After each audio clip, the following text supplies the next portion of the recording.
മുൻപെല്ലാം പള്ളിക്കൂടങ്ങളിൽ നിന്നും ഉപജില്ലാ കലോത്സവത്തിനും ജില്ലാ കലോത്സവത്തിനും അവിടെ നിന്നും തിരഞ്ഞെടുക്കപ്പെടുന്നവരെ സംസ്ഥാന കലോത്സവത്തിനും കൊണ്ടുപോകാറുണ്ട്. ഈ കൊണ്ടുപോകുന്നത് സ്കൂൾ PTA തീരുമാനിക്കുന്ന അധ്യാപകരാണ്. ഈ അധ്യാപകർ ഈ വിദ്യാർത്ഥികളെ കൊണ്ടുപോകുമ്പോൾ വിദ്യാർത്ഥികൾക്കുള്ള യാത്രാ ചെലവ്, ഭക്ഷണ ചെലവ് തുടങ്ങിയ കാര്യങ്ങളെല്ലാം പ്രത്യേക ഫണ്ടിൽ നിന്നാണ് ചിലവാക്കുന്നത്. അവിടെയെല്ലാം ഈ പള്ളിക്കൂടം അധ്യാപകർ, ഇപ്പോഴത്തെ അധ്യാപകർ അങ്ങനെ ചെയ്യുമെന്ന് എനിക്കറിയില്ല, മുൻപുള്ള അധ്യാപകരെ കുറിച്ചാണ് ഞാൻ പറഞ്ഞത്.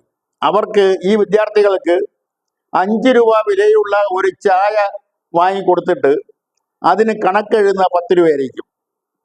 6 രൂപ വിലയുള്ള ഒരു ദോശ വാങ്ങിക്കൊടുത്തിട്ട് അത് കണക്കിൽ ഉൾപ്പെടുത്തുമ്പോഴത്തേന് ആ 6 രൂപ എന്നുള്ളത് 12 രൂപയായിട്ട് മാറും. അങ്ങനെ യാത്രാ ചെലവും താമസ സൗകര്യവും എല്ലാം ഇതുപോലുള്ള ഇരട്ടിക്കും. ഇത് വിദ്യാർത്ഥികൾക്ക് അറിവ് പകർന്നു കൊടുക്കുന്ന, വിദ്യാർത്ഥികളെ ജീവിതത്തിൻ്റെ നല്ല മുഖ്യധാരയിലേക്ക് കൊണ്ടുവരുന്നതിന് കടമപ്പെട്ട, ഉത്തരവാദിത്തപ്പെട്ട അധ്യാപകർ ചെയ്യുന്നതാണിത്. അതിനെയൊന്നും ചോദ്യം ചെയ്യാനോ അതിൻ്റെ പേരിൽ നടപടിയെടുക്കാനോ ഒന്നും ഒരു ഭാഗത്തു നിന്നും ആരും ഒരു നിയമവും ശ്രമിക്കാറില്ല. ഇതിപ്പോൾ പറയാനുണ്ടായ സാഹചര്യം എന്ന് പറയുന്നത് വയനാട്ടിലുണ്ടായ ദുരന്തം. ആ ദുരന്തത്തിൽ 500-ലധികം പേർ മരിച്ചു. അതിൽ പലരുടെയും ഭൗതിക ശരീരം ഇനിയും കിട്ടാനുണ്ട്. അത് പലതും ഇനി കിട്ടുമെന്ന് തോന്നുന്നുമില്ല. ഇതിനു മുമ്പ് ഇങ്ങനെ സംഭവം ഉണ്ടായപ്പോഴും പല ഭൗതിക ശരീരങ്ങളും മണ്ണടിയിൽ എപ്പോഴും കിടക്കുകയാണ്. ഇപ്പൊ ഈ സാഹചര്യത്തിലാണ് സംസ്ഥാന സർക്കാർ ഔദ്യോഗികമായി ദുഃഖാചരണം ഏർപ്പെടുത്തിയതും ഓണത്തിനോട് അനുബന്ധിച്ചുള്ള എല്ലാ ആഘോഷങ്ങളും നിർത്തിവെച്ചതും. എന്നാൽ ഇതൊന്നും നമുക്കുണ്ടായ ദുഃഖമല്ല, നമുക്കുണ്ടായ ദുരന്തമല്ല. ആ നിലയിൽ കണ്ടുകൊണ്ട് ചില സർക്കാർ, അർദ്ധ സർക്കാർ സ്ഥാപനങ്ങൾ ഓണാഘോഷങ്ങൾ നടത്തി. അതിൽ ചില സ്കൂളുകളും ഉൾപ്പെടുന്നു. കാരണം ഈ ദുരന്തം വയനാട്ടിൽക്കാർക്കല്ലേ ദുരന്തം ഉണ്ടായത്, നമുക്കതിനെന്താ കാര്യം? ആ നിലയിൽ ചിന്തിച്ചതുണ്ടാവാം. എന്തെങ്കിലും അതിലേക്കുള്ള വിമർശനപരമായി ഞാൻ കിടക്കുന്നില്ല. ഇപ്പോൾ ഇതൊക്കെ പറയാനുണ്ടായ കാര്യം, ഈ വയനാട് ദുരന്തത്തിൽ ഉണ്ടായ അതില് ഭൗതിക ശരീരങ്ങൾ അടക്കം ചെയ്യുന്നതിനും അതുപോലുള്ള നിരവധി സംഭവങ്ങൾ നടത്തിയതിന് ഉള്ള ചെലവിന്റെ കണക്കുകൾ പുറത്തു വന്നിരിക്കുന്നു. ഒരു മൃതദേഹം അടക്കം സംസ്കരിച്ചതിനുള്ള ചെലവെന്ന് പറയുന്നത് 75,000 രൂപയാണ്. അങ്ങനെ ഓരോ ഐറ്റങ്ങളെയും എടുത്തെടുത്ത് നോക്കിയാൽ ഇതുപോലുള്ള അതിശോക്തിപരമായ കണക്കുകളാണ് പുറത്തു വരുന്നത്. അതവിടെ നിൽക്കട്ടെ. ഇതിൽ സർക്കാർ പ്രതിനിധികൾ പറഞ്ഞ ന്യായീകരണം എന്ന് പറയുന്നത്, കേന്ദ്ര സർക്കാരിൽ നിന്നും ഫണ്ട് വാങ്ങുന്നതിന് ഇതുപോലുള്ള കണക്കുകൾ പെരുപ്പിച്ച് കാണിച്ചേ മതിയാവും. എങ്കിലേ കേന്ദ്ര സർക്കാരിൽ നിന്ന് നമുക്ക് ഫണ്ട് ലഭിക്കൂ, നമ്മൾ ഉദ്ദേശിക്കുന്ന ഫണ്ട് ലഭിക്കൂ. ഞാൻ ചോദിക്കട്ടെ, സർക്കാർ തന്നെ ഇങ്ങനെ കള്ളത്തരങ്ങൾ കാണിച്ചാൽ താഴോട്ടുള്ള സാധാരണ ജനങ്ങളെ നമുക്ക് വിടാം.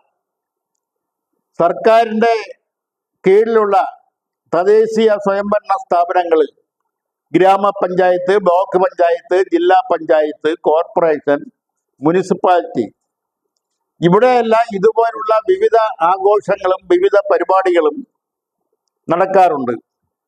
അതിൻ്റെ എല്ലാം കണക്കുകൾ ഇതുപോലെ പെരുപ്പിച്ച് കാണിച്ച് സർക്കാരിൽ നിന്ന് ഈടാക്കാറുമുണ്ട്. അതെല്ലാം എല്ലാവർക്കും അറിയാവുന്ന കാര്യങ്ങളാണ്. അതുപോലെ തന്നെ സർക്കാർ എന്റർപ്രൈസസുകൾ, ബോർഡുകൾ, കോർപ്പറേഷനുകൾ, 100-ലധികം കോർപ്പറേഷനുകളും ബോർഡുകളും നിലവിലുണ്ട്.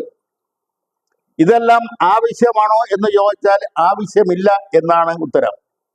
എന്നാലും രാഷ്ട്രീയ നേതാക്കളെ നിലനിർത്തുന്നതിന് ഘടകകക്ഷികളെ കൂടെ നിർത്തി അവർക്ക് ചില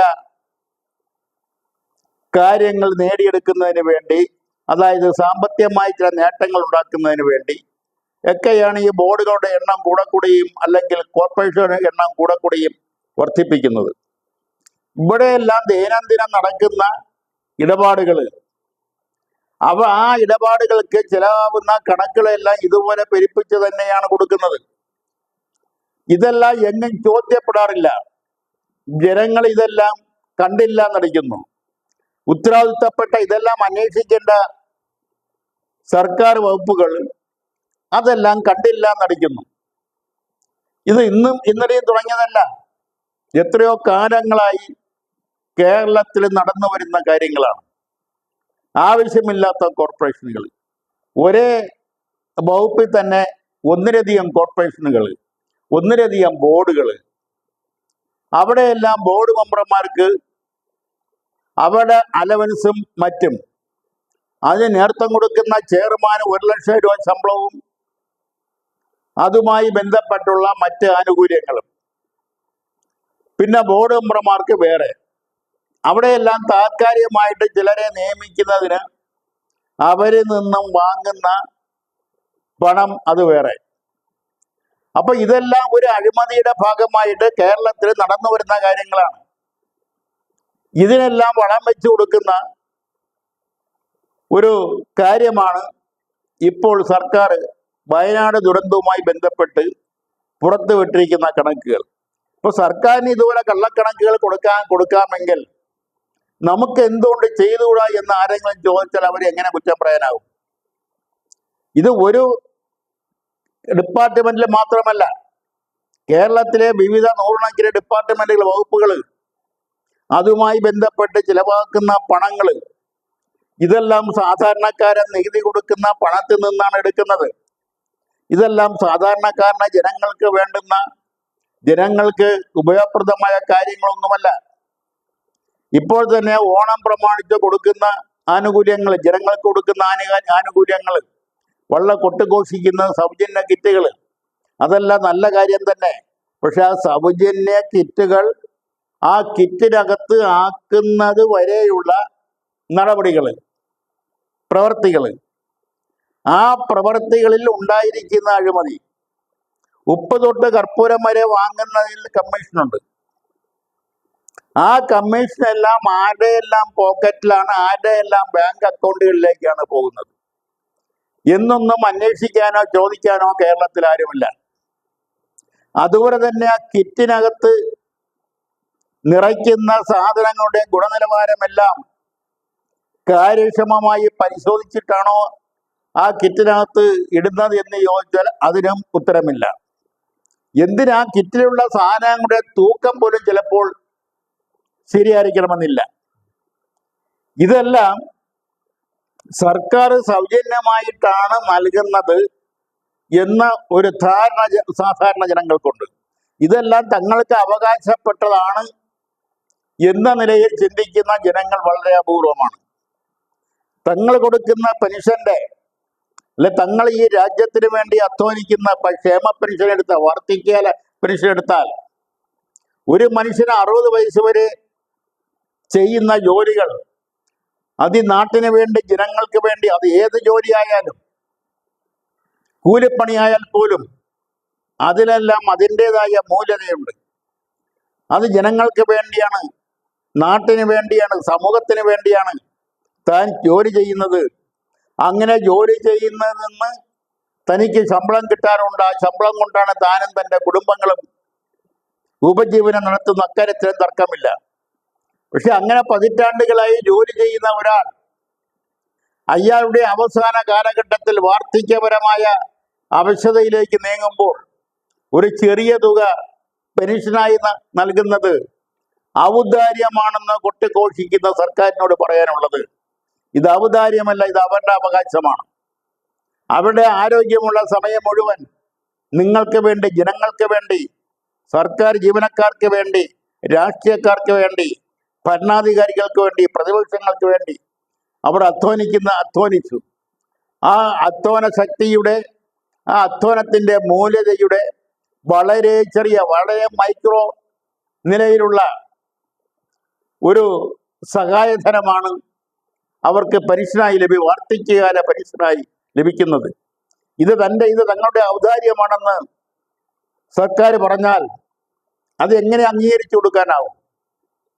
ഒരാൾ 15 വയസ്സ് മുതൽ അധ്വാനിക്കാൻ തുടങ്ങിയാൽ 60 വയസ്സ് തികയുമ്പോൾ ഏകദേശം 45 വർഷം അവർ ജനങ്ങൾക്ക് വേണ്ടി, നാട്ടുകാർക്ക് വേണ്ടി, സമൂഹത്തിന് വേണ്ടി, ഭരണാധികാരികൾക്ക് വേണ്ടി, ജനപ്രതിനിധികൾക്ക് വേണ്ടി അധ്വാനിച്ചവരാണ്.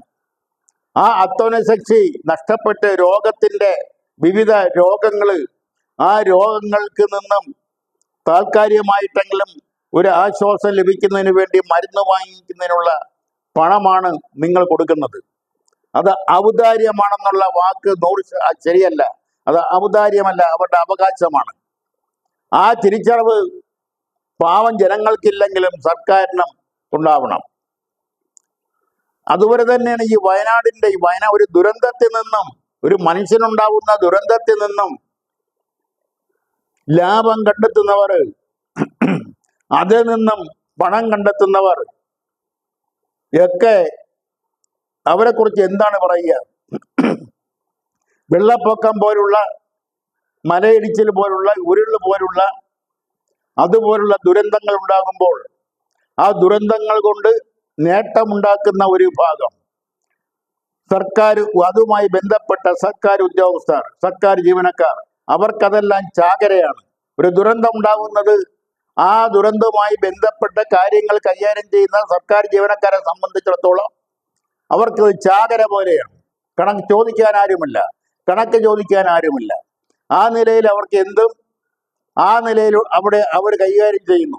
അവിടെ അഴിമതി കൊടികുത്തി വാഴുന്നു. ഇതിനെല്ലാം ഒരു അന്വേഷണവും ഇതിനെല്ലാം നിയന്ത്രിക്കുന്ന ഒരു സംസ്ഥാനവും അടിയന്തരമായി ഉണ്ടാവണമെന്നാണ് ഈ അവസരത്തിൽ കേരളീയദർശന്റെ പത്രാധിയോട് പ്രതികരിക്കുന്ന പെങ്കുരു എന്ന പരിപാടിയിലൂടെ ജനങ്ങളുടെ സമക്ഷം അവതരിപ്പിക്കാനുള്ളത്. നന്ദി, നമസ്കാരം.